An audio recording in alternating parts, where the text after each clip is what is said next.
Hello students, welcome to my new video, and my new video is exercise 1.2 of NCERT book class 10th. ठीक है, तो exercise 1.2 जो है उसमें basically हम लोग को बताया गया है फंडामेंटल थ्योरम ऑफ अर्थमेटिक।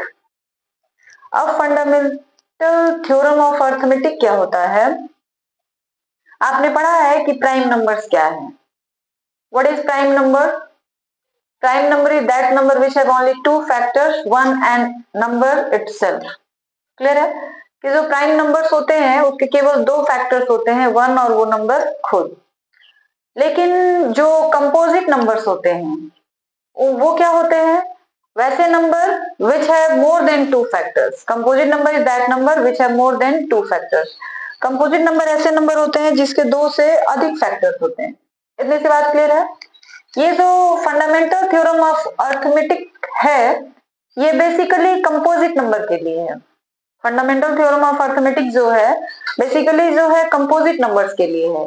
और कंपोजिट इसमें यही बताया गया है कि जो कंपोजिट नंबर्स होते हैं, देखिए, every composite number can be uniquely expressed as a product of primes. कहने का मतलब ये है कि जो फंडामेंटल थ्योरी है, फंडामेंटल थ्योरम ऑफ अर्थमेटिक है, इसमें यही बताया जा रहा है कि जो कंपोजिट नंबर्स होते हैं उसको हम प्राइम फैक्टर्स के रूप में लिख सकते हैं। जैसे सिंपल एग्जांपल समझिए, मान लीजिए 15 है, ठीक है। 15 जो है, फर्स्ट ऑफ ऑल ये बताइए which type of number, composite और prime? 15 this is composite number. Why? Because it have more than two factors. जो कंपोजिट नंबर 15 है ये कंपोजिट इसलिए है कि इसके दो से ज्यादा फैक्टर हैं, दो से अधिक फैक्टर है, ठीक है। अब दो से अधिक फैक्टर है तो ये कंपोजिट नंबर है, तो इसको हम लोग इसके प्राइम फैक्टर के रूप में लिख सकते हैं, एक्सप्रेस कर सकते हैं। कैसे करेंगे? तो इसके लिए हम लोग इसका एलसीएम निकालते हैं, जैसे एलसीएम हम लोग निकालते हैं ना उस तरीके से प्राइम फैक्टराइजेशन करेंगे। तो 3 इंटू 5, फिर 5 इंटू 1, तो इसके फैक्टर्स क्या क्या हो गए? 3 इंटू 5 इंटू 1, तो इसके कितने फैक्टर्स हो गए? 3। तो इसलिए ये जो 15 है ये प्राइम नंबर नहीं है, कंपोजिट नंबर है। इसी तरीके से जितने भी कंपोजिट नंबर हैं उन सारे नंबरों को हम लोग उसके प्राइम फैक्टर्स के प्रोडक्ट के रूप में एक्सप्रेस्ड कर सकते हैं, ठीक है। And this is the fundamental theory of arithmetic. इतनी सी बात क्लियर है? Every composite number can be uniquely expressed as a product of primes. बात समझ आई? जो भी कंपोजिट नंबर्स होते हैं उनको हम लोग उसके प्राइम फैक्टर्स के रूप में एक्सप्रेस्ड कर सकते हैं। जैसे यहाँ पे देख लीजिए 612, it is also composite number. इसके क्या क्या फैक्टर्स हैं? ये साइड वाले 2 2 3 3, ये सारी चीजें 17।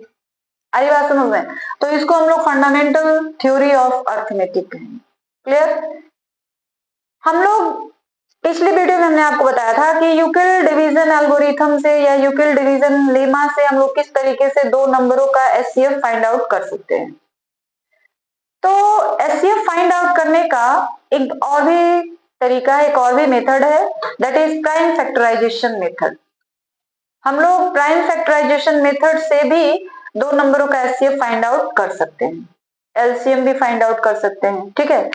वो कैसे देखिए, तो यहाँ पे एक और भी है कि product of two number is equal to HCF into LCM. दो नंबर्स है उनका जो प्रोडक्ट होता है वो उनके एचसीएफ और एलसीएम दोनों के प्रोडक्ट के इक्वल होता है, बराबर होता है।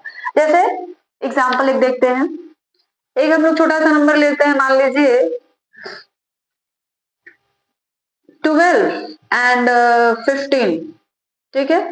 हम लोग पहले इन दोनों का प्रोडक्ट निकाल लेते हैं, तो प्रोडक्ट निकाल लीजिए पहले दोनों का।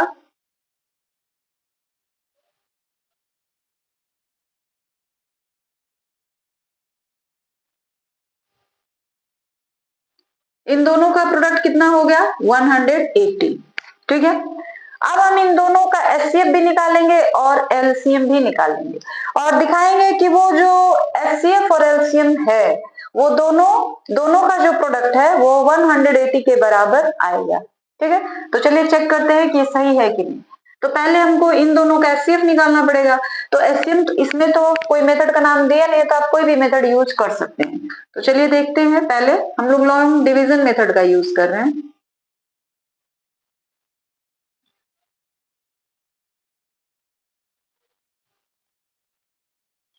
हमारा एचसीएफ कितना आ गया? 3। क्लियर है? अब हम इसका एलसीएम निकालेंगे। 12 एंड 15 का हमने एचसीएफ निकाल लिया, दैट इज 3।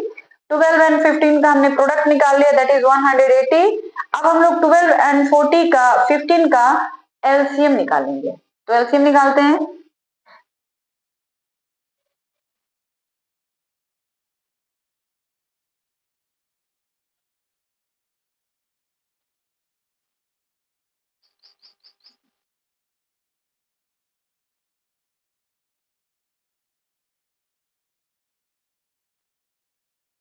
तो एलसीएम हमारे पास कितना आ जाएगा?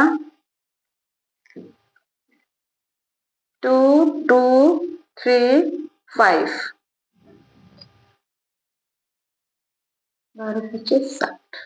एलसीएम हमारे पास 60 है, एचसीएफ हमारे पास 3 है, और दोनों नंबरों का प्रोडक्ट जो है वो 180 है।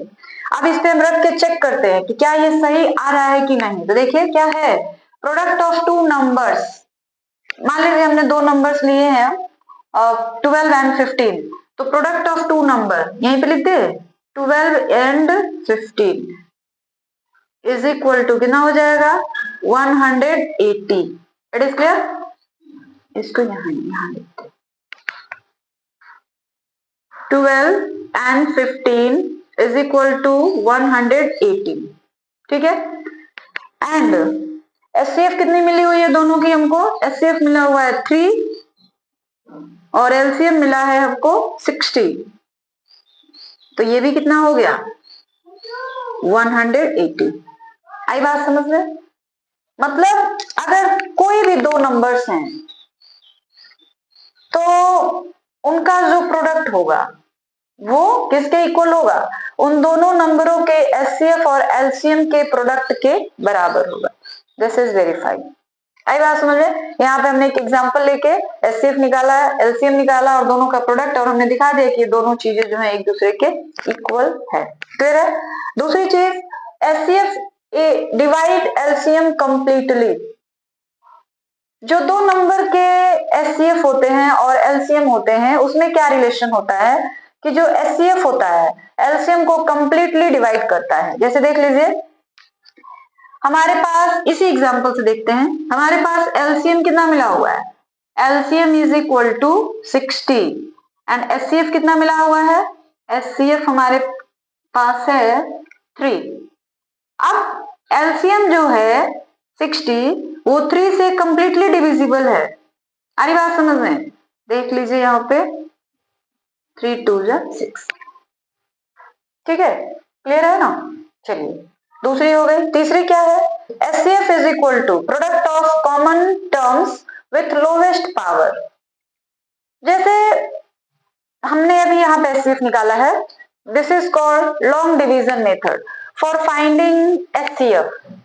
आपको एक और भी मेथड बताया गया था, यूक्लिड डिवीजन या यूक्लिड डिवीजन एल्गोरिथम या यूक्लिड डिवीजन लेमा। ठीक है, तो उससे भी आप एचसीएफ निकाल सकते हैं।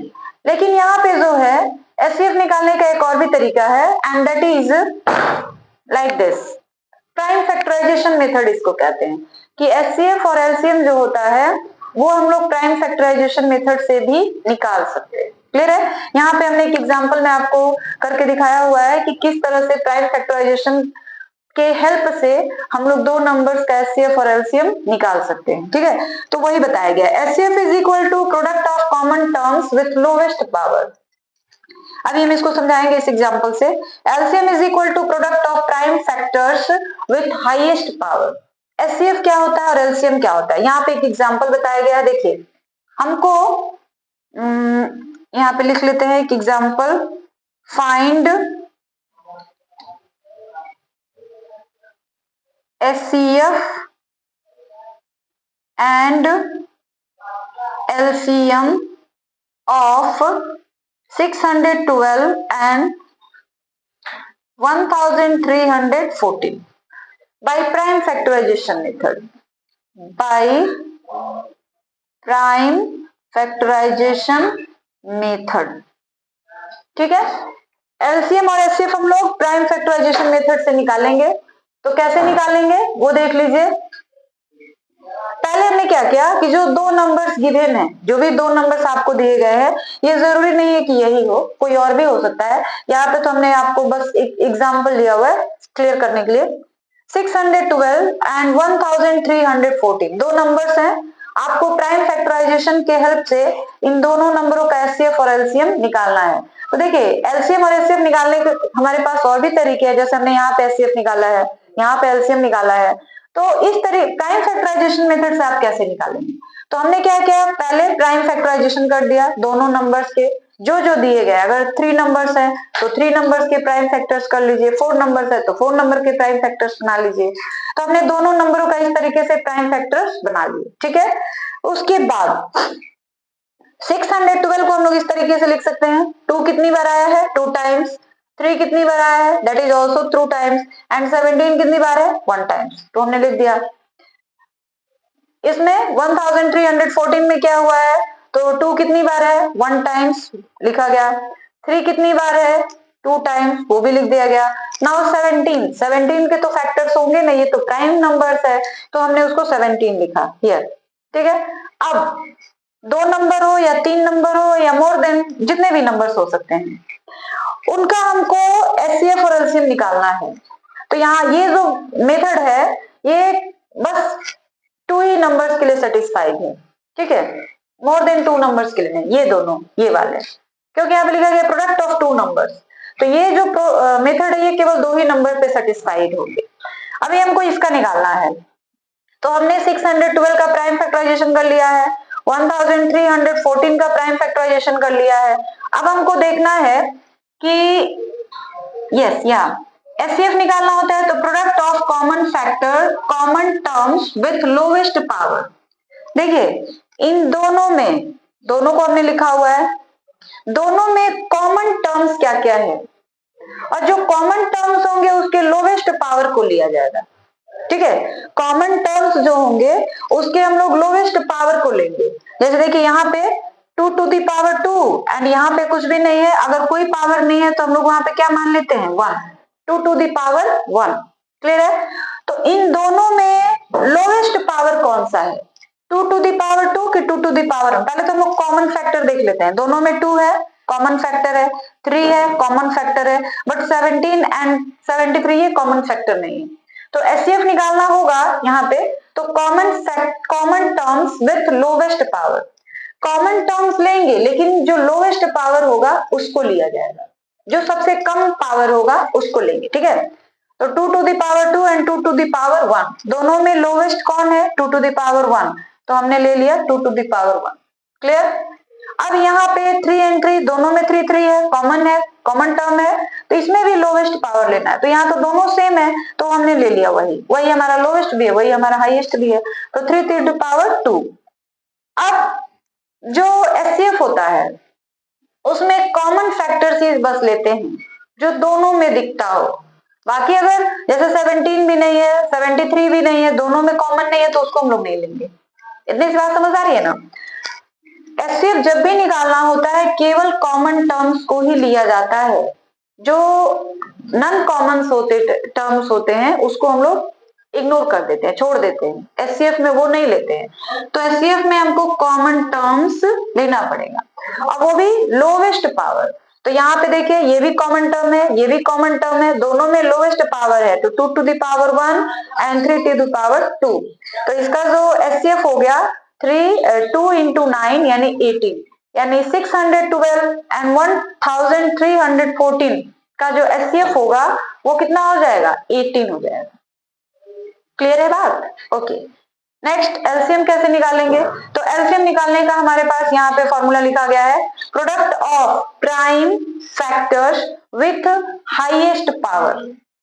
हाईएस्ट पावर, इसमें कॉमन की बात नहीं की गई है। एचसीएफ में क्या था कि दोनों में जो मिलने वाले टर्म होंगे बस उसी को हम लेंगे, लेकिन एलसीएम में कॉमन फैक्टर की बात नहीं करी गई है। तो इसमें हम लोग क्या करेंगे, एलसीएम देखिए इन दोनों में मिल क्या रहा है, 2 टू द पावर 2 हाईएस्ट है तो वो हमने ले लिया, फिर 3 टू द पावर 2 तो वो भी हमने ले लिया, उसके बाद 17 इसमें नहीं है लेकिन इसमें है तो वो भी हमने ले लिया, फिर 73 वो भी हम लेंगे, क्योंकि एक तो ये सिंगल सिंगल है, पावर तो है नहीं, तो यही इसके हाईएस्ट पावर हो गए। तो 2 to the power 2, 3 to the power 2, 17, 73। अब इन सारी चीजों को हम लोग क्या कर देंगे, मल्टीप्लाई कर देंगे, और मल्टीप्लाई करेंगे तो आएगा इतना। क्लियर है, 44,676, यानी जो 612 है एंड जो 1314 है, इन दोनों का एचसीएफ क्या हो जाएगा 18 और एलसीएम क्या हो जाएगा इतना। LCM is always greater than the HCF. LCM जो होता है वो हमेशा एचसीएफ से बड़ा ही होता है, ठीक है। तो ये सारे थे हमारे फंडामेंटल थ्योरम ऑफ अर्थमेटिक, ये सारे फॉर्मूलाज हैं जो आप लिख लीजिएगा, याद कर लीजिएगा। इसके बाद हम लोग एक्सरसाइज 1.2 स्टार्ट करेंगे, ठीक है। Now students, I am going to solve question number first, and question number first is express each number as a product of its prime factors. Clear? यहाँ पे आपको 5 नंबर्स दिए गए हैं और इनको प्राइम फैक्टर्स के रूप में आपको एक्सप्रेस करना है, ठीक है। तो जैसे आपने क्लास 4th या 5th में पढ़ा था कि प्राइम फैक्टराइजेशन हम लोग कैसे करते हैं। जैसे मान लीजिए यहाँ पे हम लोग रफ वर्क करते हैं, पहले 140 इसका आपको प्राइम फैक्टराइजेशन करना है, तो कैसे करेंगे, पहले इसको 2 से डिवाइड करेंगे, फिर 5 से, फिर 7 से। क्लियर? ये बातें आप लोगों ने लोअर क्लासेस में पढ़ी होंगी, सभी लोग अच्छे तरीके से जानते होंगे, बस यही चीज याद रखना है आपको। लेकिन एनसीईआरटी के हिसाब से क्लास 10th के बच्चों को जो प्राइम फैक्टराइजेशन मेथड करना है वो इस तरीके से नहीं करना है, उसको हम लोग कहते हैं ट्री मेथड, ठीक है। अब वो किस तरीके से होता है वो देखते हैं। यही चीज है लेकिन तरीका थोड़ा चेंज हो गया है, लिखने का तरीका आपको चेंज कर देना है। आपने जो क्लास 4th और 5th में पढ़ा था बिल्कुल वही चीजें हैं, वही प्रोसेस है, बस जो तरीका है वो चेंज हो गया है, ठीक है। चलिए देखते हैं तरीका क्या है। पहले हम लोग लिखेंगे 140। क्लियर? अब 140 कैसा है, तो 2 and 70 को 2 को हमने 70 से इंटू कर दिया है, तो इसको 2 पार्ट में डिवाइड कर देंगे। Here is 2 and here is 70. Now 2 and 70 को जब हम लोग मल्टीप्लाई करेंगे then we get 140. Now divide 70 into parts and this is 2 and 35. Clear? अब 35 को हम लोग 2 पार्ट में डिवाइड करेंगे, this is 5 and this is 7।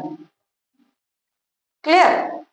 तो अब इसका जो प्राइम फैक्टराइजेशन होगा वो किस तरह लिखा जाएगा वो देख लीजिए। प्राइम फैक्टर्स ऑफ, शॉर्ट में लिख दें, प्राइम फैक्टर्स ऑफ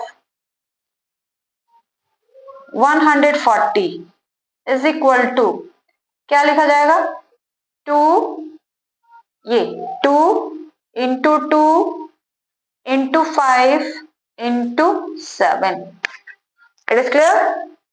आप पहले से जो बातें जानते हैं वही तरीका यूज करना है, बस ये जो इसका तरीका है वो चेंज हो गया है। आइए बात समझ में। क्लियर? सो स्टूडेंट्स, अब हम लोग क्वेश्चन फर्स्ट का है सेकंड पार्ट देखेंगे, और जो क्वेश्चन फर्स्ट का सेकंड पार्ट है वो है 156, ठीक है। तो इसका हमको प्राइम फैक्टराइजेशन करना है। तो पहले हमने बताया कि आप इस तरह रफ वर्क कर लीजिए कि 156 के क्या क्या प्राइम फैक्टराइजेशन हो सकते हैं, उसके बाद हम लोग ट्री बनाएंगे इसका। तो पहले यहाँ पे लिखा जाएगा 156, ठीक है, फिर इसको हमने 2 पार्ट में डिवाइड कर दिया। अब यहाँ देखिए 2 इंटू 78, तो यहाँ लिखा जाएगा 278। अब 78 को हमने 2 पार्ट में डिवाइड कर दिया एंड दिस इज 239। 2 और 39 को मल्टीप्लाई करेंगे तो फिर से हमको 78 मिलेगा। 2 और 78 को मल्टीप्लाई करेंगे फिर 156 मिलेगा। अब 39 को हम लोग 2 पार्ट में डिवाइड कर देंगे, तो ये हो जाएगा 3 इंटू 13, और 13 का प्राइम फैक्टराइजेशन अगर बहुत होगा तो आप इस तरह कर सकते हैं 1 इंटू 13। क्लियर है? तो इस तरह से 156 जो है इसके प्राइम फैक्टराइजेशन क्या होंगे, तो आपको इस तरह लिखना पड़ेगा, शॉर्टकट में लिखते हैं prime factorization of 156 is equal to, इधर से जितने भी नंबर्स लिए गए हैं 2 2 3 13 एंड 1। क्लियर है? चलिए अब इसी तरीके से हम लोग जो इसका पार्ट सी है वो देखते हैं, क्वेश्चन फर्स्ट का पार्ट सी। जैसे क्वेश्चन नंबर फर्स्ट में इस तरीके से 5 क्वेश्चन दिए गए हैं, ये हमारा दूसरा था। सो स्टूडेंट्स अब हम लोग नेक्स्ट क्वेश्चन की तरफ आते हैं, और नेक्स्ट क्वेश्चन जो है हमारा वो है 3825। तो इसका हमने फैक्टराइजेशन यहाँ पे प्राइम फैक्टराइजेशन कर लिया है, आपको बस लिखना है इस तरीके से 3825, इसको हमने 2 पार्ट में डिवाइड कर दिया, एंड दिस इज 1275 को हम लोग 2 पार्ट में, इसका मतलब ये हुआ कि 3 और 1275 दोनों को मल्टीप्लाई करेंगे तो फिर से हमको यही चीज मिल जाएगा। फिर हमने इसको 2 पार्ट में डिवाइड कर दिया। अब जो है यहाँ पे जो नंबर्स हैं 3 इंटू 425, अब 425 को हम लोग 2 पार्ट में डिवाइड कर देंगे, एंड दिस इज 5 इंटू 85 को हम लोग 2 पार्ट में डिवाइड करेंगे 5 into 17।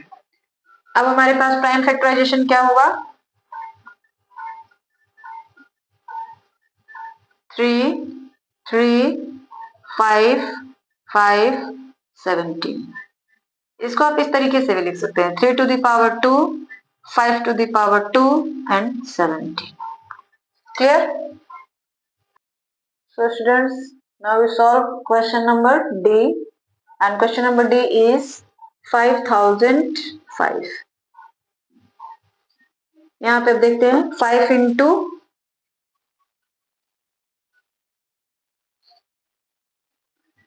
5 into, this is divided into 2 parts,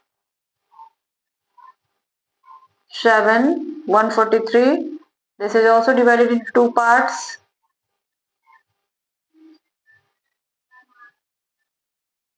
11 and 13. Now its prime factorization 5 7 11 into 13. Clear? And next question, do yourself, this is homework for you. Now students, I am going to solve question number 2, and question number 2 is find the LCM and HCF of following pairs of integers and verify that LCM into HCF is equal to product of two numbers। कहने का मतलब ये है कि इस question में आपसे यही पूछा गया है कि ये जो पेयर्स ऑफ नंबर दिए गए हैं इनका आप एचसीएफ निकालिए, एलसीएम निकालिए, और इसको प्रूफ करिए कि दो नंबर्स के जो एलसीएम और एचसीएफ के प्रोडक्ट होते हैं वो ही उन दो नंबरों का प्रोडक्ट के इक्वल होते हैं। ये बात आपको प्रूफ करनी है, ठीक है? तो चलिए देखते हैं। फर्स्ट ऑफ ऑल 26 एंड 91, इन दोनों का हमको एलसीएम और एचसीएफ दोनों निकालना पड़ेगा। क्लियर है? तो चलिए हम लोग यहाँ देखते हैं, पहले रफ में रफ वर्क करते हैं। हमको एचसीएफ निकालना है 26 एंड या फिर प्राइम फैक्टराइजेशन निकाल लेते हैं 26 13 1 एंड 91 का 7 13। क्लियर है? तो हम लोग इसको लिखेंगे 26 इज इक्वल टू कितना 2 into 13 and 91 is equal to 7 into 13। Clear है? तो हमारे पास जो एचसीएफ होगा दैट इज इक्वल टू जो दोनों में कॉमन फैक्टर होगा। तो इन दोनों में कॉमन फैक्टर हमारे पास क्या है, this is our common factor.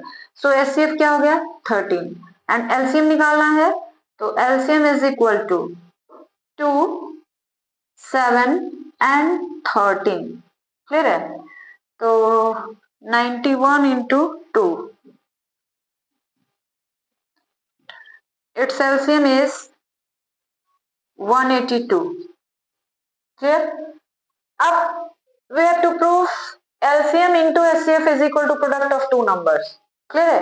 हमको अब ये दिखाना है कि जो LCM होता है और जो HCF होता है उन दोनों का प्रोडक्ट और जो दो नंबर्स होते हैं उन दोनों का प्रोडक्ट, दोनों जो होता है सेम ही होता है। क्लियर? तो चलिए देखते हैं फिर।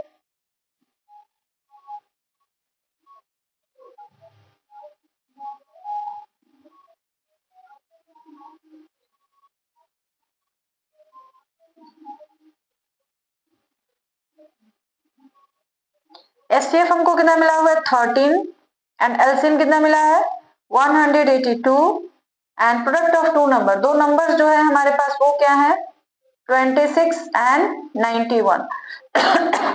यहाँ पे हम लोग रफ में इसको सॉल्व करेंगे। 91 इंटू 26 6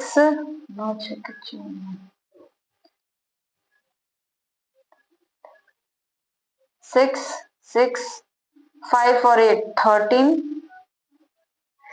and 182 and 13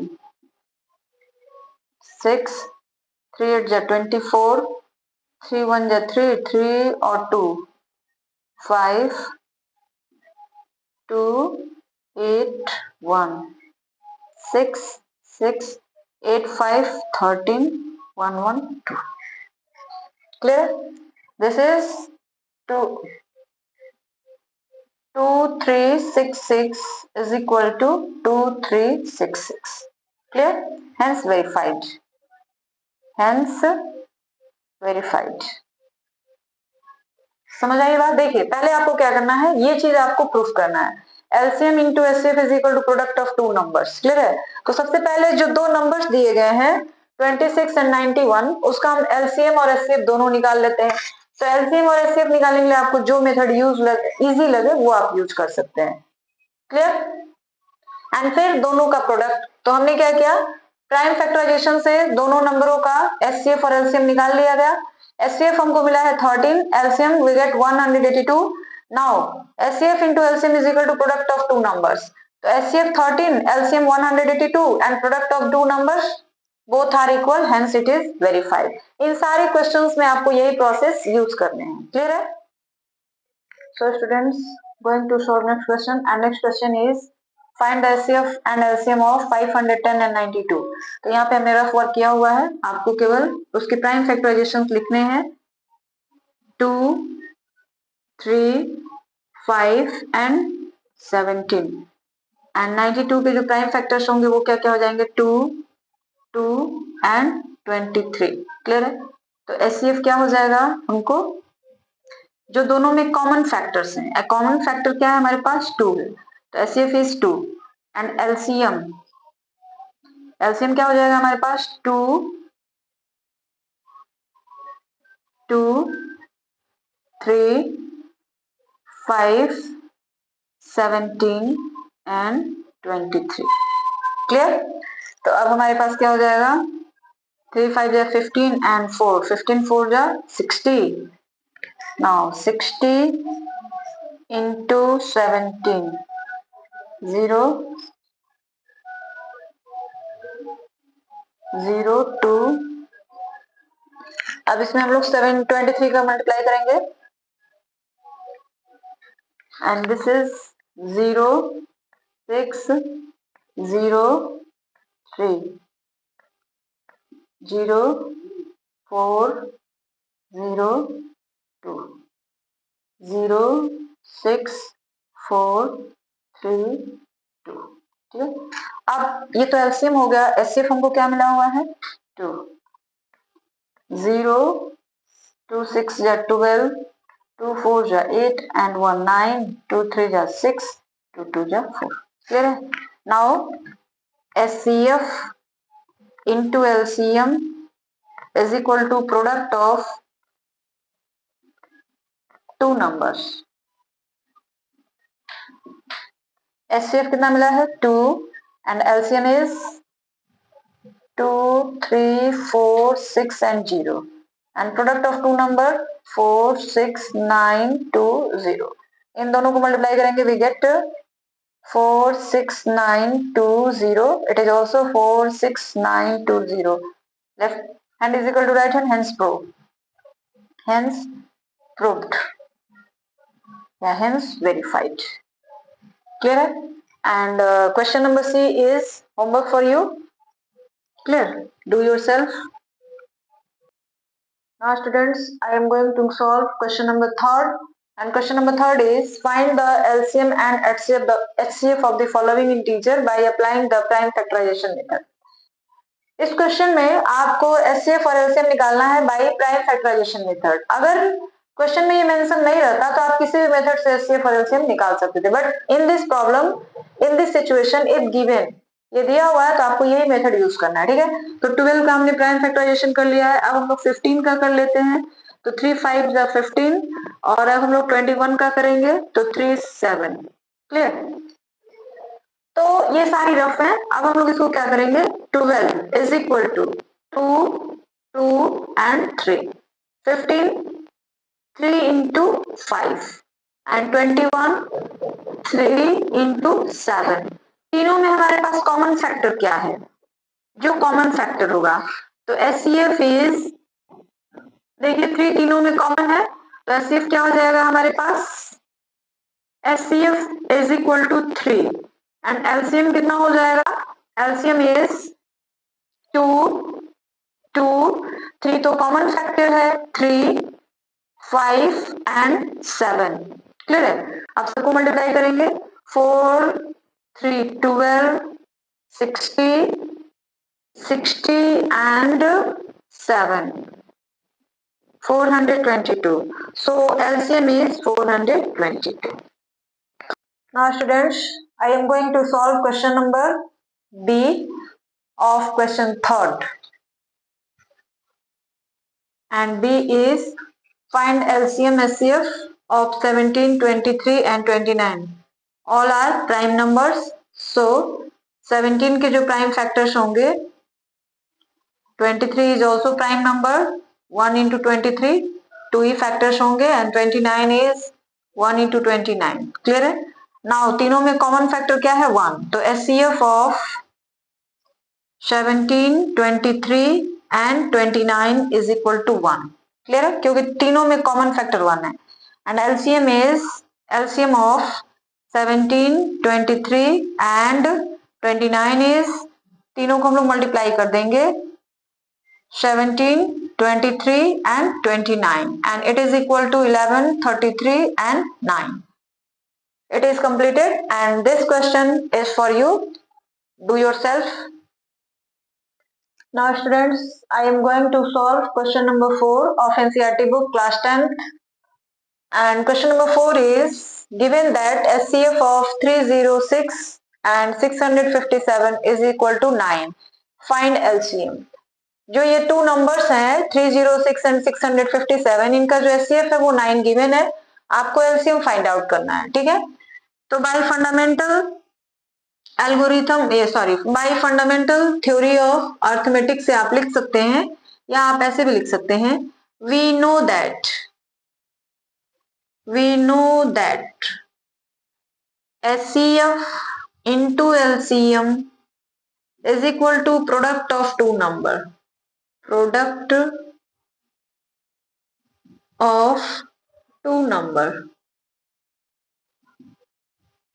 ठीक है, हमको क्या फाइंड आउट करना है, LCM. So LCM is equal to product of two numbers by HCF. Clear? Now LCM is equal to product of two number हमारे पास क्या क्या है, 306 एंड 657. क्लियर? HCF क्या दिया हुआ है, 9. अब इसको हम लोग यहाँ पे थोड़ा रफ में करेंगे, 306 इंटू 657 बाई 9. 3 से काटते हैं, 3 3 जा 9, 3 1 जा 3, 0 3 2 जा 6. नाउ 3 से फिर 3 3 जा 9 एंड 3 4 जा 12. नाउ इसको हम लोग मल्टीप्लाई कर देंगे, तो 4 7 जा 28, 4 5 जा 20 and 2 22, 4 6 जा 24 and 2 26. Clear? Now 3 7 ja 21, 3 5 ja 15, 16 17, 3 8 ja 18 and 1 19. 8 3 3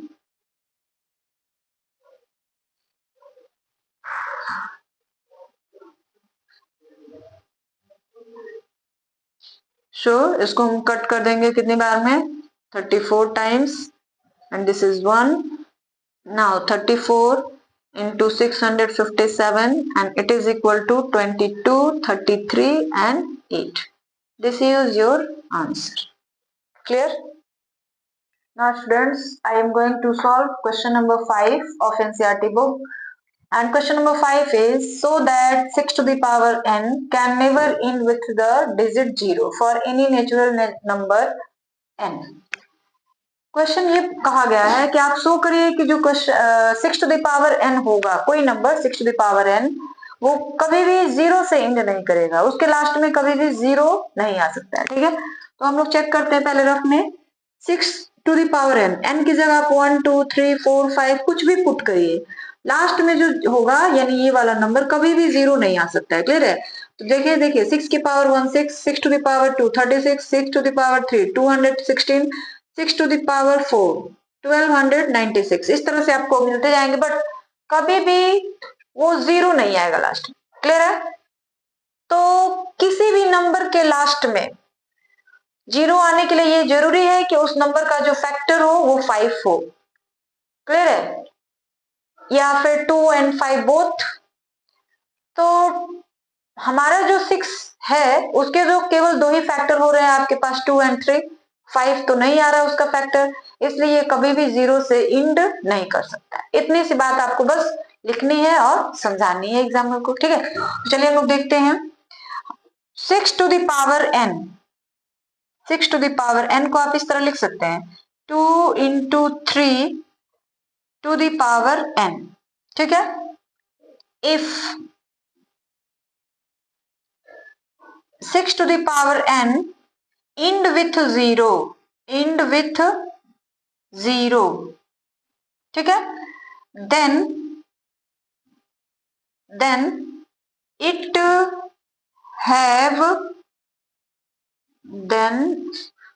have a factor 5। Clear है? मतलब अगर 6 टू द पावर n 0 से एंड करेगा तो इसका जो 1 फैक्टर होना चाहिए वो क्या होना चाहिए? 5 होना चाहिए। ठीक है, लेकिन हमारे पास जो इसका क्या कह रहे हैं 6 का जो 2 फैक्टर मिला हुआ है दैट इज 2 and 3, 5 नहीं है, इसलिए ये 0 से एंड नहीं करेगा। ठीक है, if 6 to the power n end with 0 then it have a factor 5, but 6 to the power n have only 2 factor 2 and 3, then by fundamental theorem of arithmetic,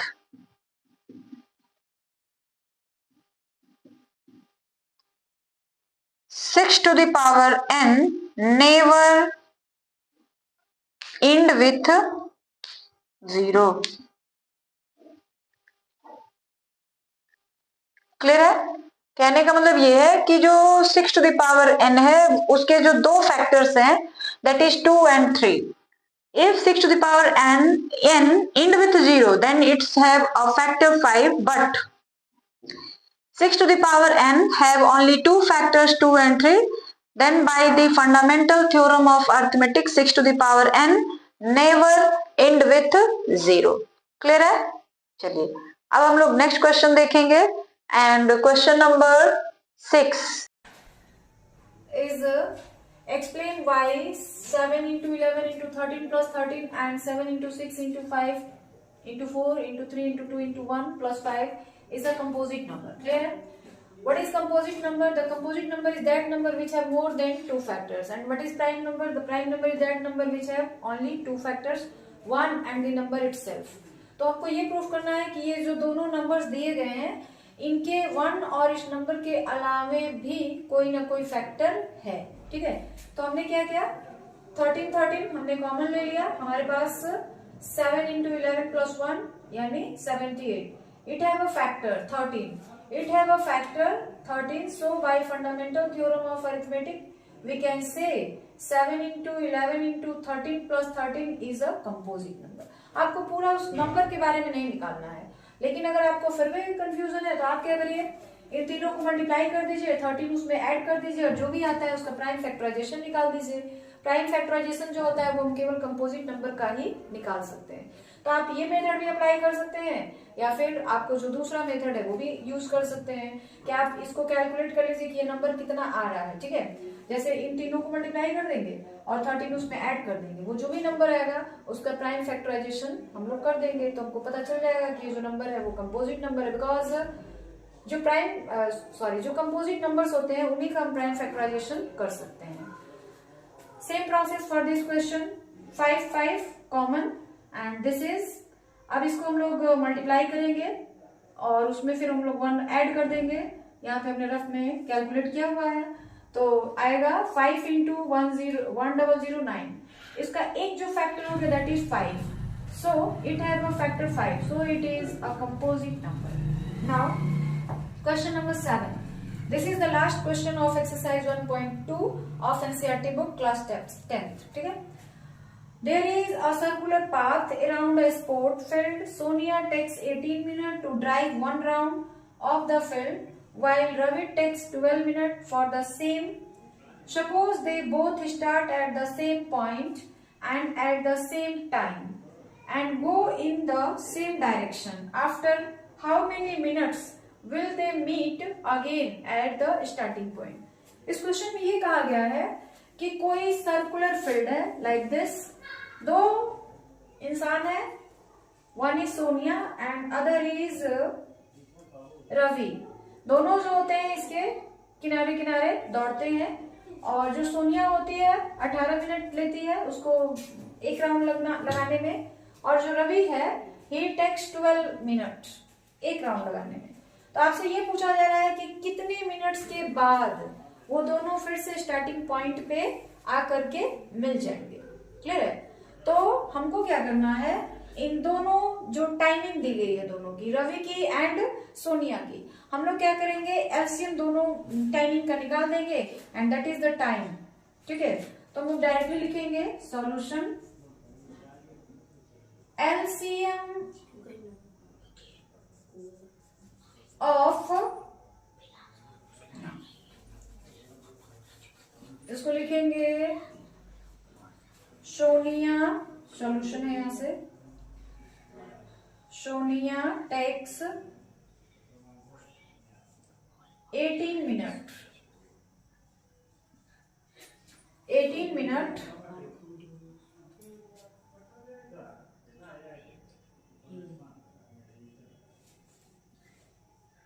to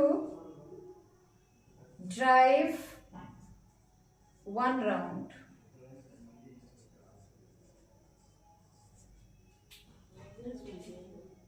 Ravi takes 12 minutes to drive one round. LCM of 18 minutes and 12 minutes gives the time at which they meet again at the starting point, clear? मतलब ये कि जो 12 minutes है and जो 18 minutes है, दोनों का हमको क्या करना है, एलसीएम निकाल देना है, और जो एलसीएम आएगा that is the time at which they both are meet together at the starting point. तो हम लोग दोनों का एलसीएम निकालेंगे। एलसीएम निकालने के लिए आपको जो मेथड यूज लगे you can apply it. Clear? Now LCM of 18 and 12, LCM of 18 and 12 कैसे निकालेंगे हम लोग? यहां पे निकालते हैं।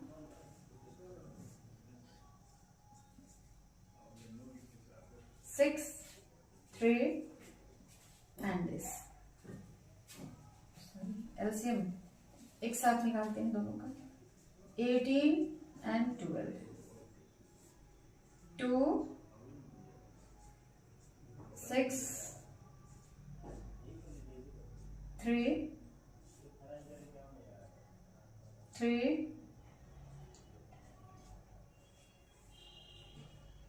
1 and 1। सो एलसीएम हमारे पास कितना आ गया? Is equal to 2, 2, 3 and 3, that is 2 2 जा 4, 4 9 जा 36 मिनट।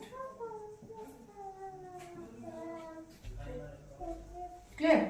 सो जो रवि है और जो सोनिया है वो कितने मिनट के बाद स्टार्टिंग पॉइंट पे मिलेंगे? After 36 minutes. Now exercise 1.1 of exercise 1.2 of NCERT book of class 10th is completed। Clear है?